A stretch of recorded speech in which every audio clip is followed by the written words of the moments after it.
She's called herself a caretaker or a keeper of memory, an artist who's also a researcher, historian and filmmaker.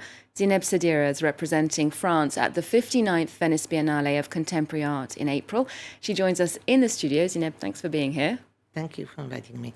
Now, first, we've been speaking to another of the artists from the 58 different countries present in Venice about his work and whether he'll be able to get there. Pavilion is Ukraine's chosen artist. He decided to stay in Kharkiv, although his artwork should be on its way to Italy. Here's what he told us. The project is run also by three curators. This is Maria Lanko, Elizabeth German, and Boris Filoyenko. And as far as I know, Maria Lanko managed at the second day of the war, put the core, the heart of the project. This is 78 bronze funnels for the fountain, into her car, and she's now in Poland. And I think we will participate. The fact that I will be in Venice is, I'm very much doubt. I'm a Ukrainian artist, and all my art was dedicated to this place. I spent 30 years here during our independence days, to promote, to speak about the problems, to speak about the life. Why should I leave my home? I can't understand it.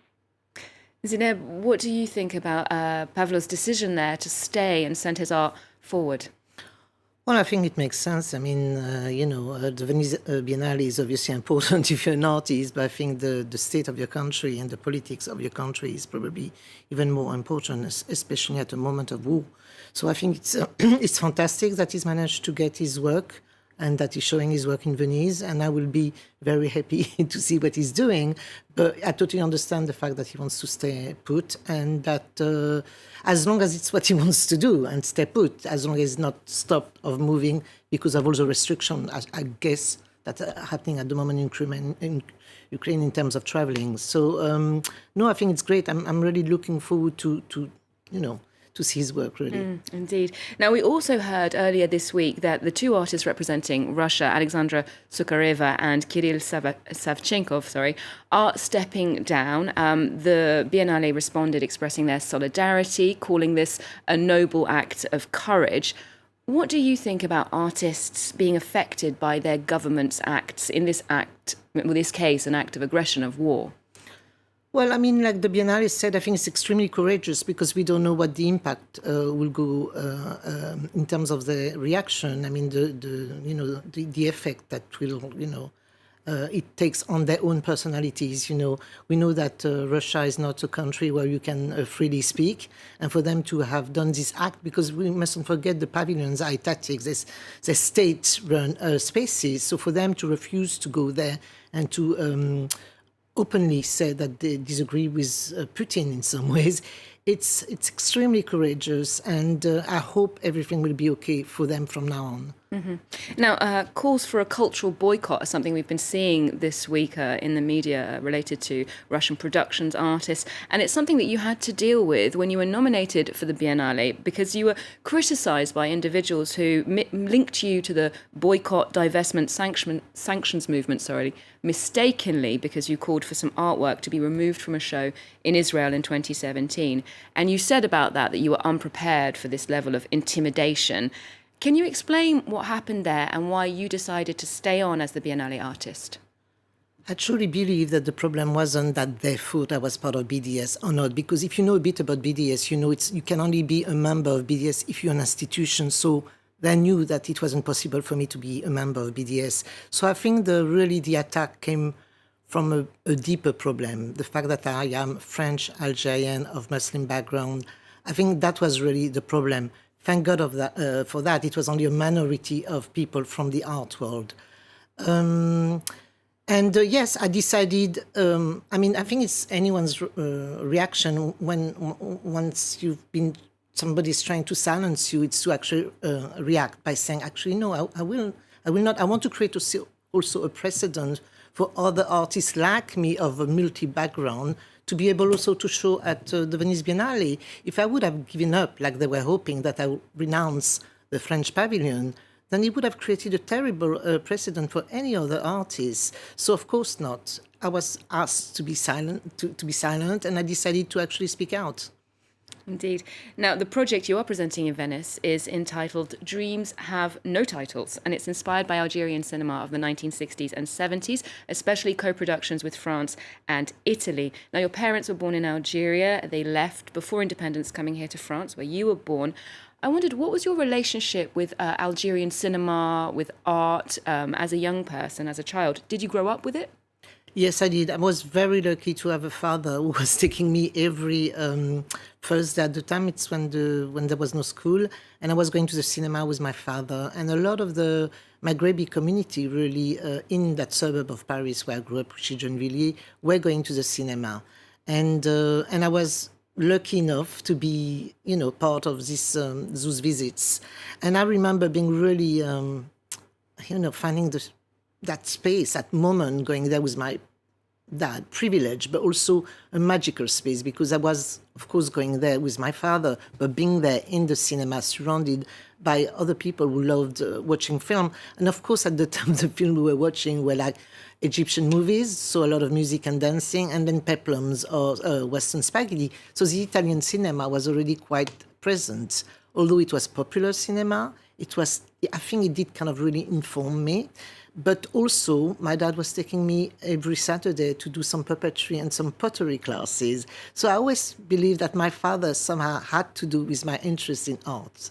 A very artistic upbringing there. Now, going back to this project, Dreams Have No Titles, it involves you making your own film, a collaborative project that's very much in the spirit of those 1960s, 1970s activist films. Can you tell us about how you approached that and what's the main idea behind your film?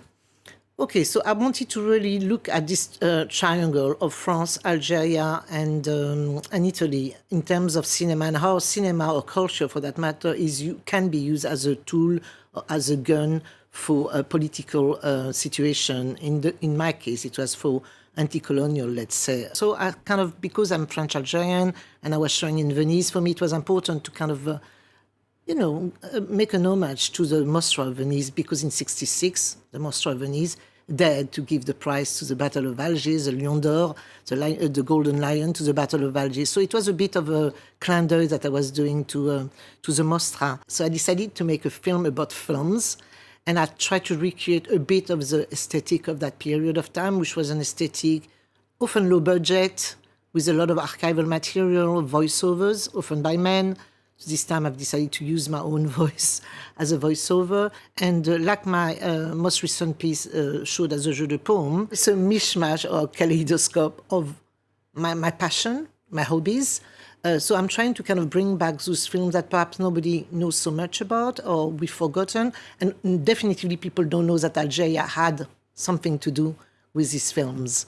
So that's a way to say there was friendship. There wasn't just war and anti-war. There was also people who were working together, And when we talk now about Ukraine and Russian Pavilion, I think it's fantastic to see that we can still today have some act of solidarities so strongly. I think it's great. It really touches me because it touches on my project. And cultural sector plays a huge role there. And I believe that you're even bringing in the UK Pavilion at Venice, where artist Sonia Boyce is presenting her work.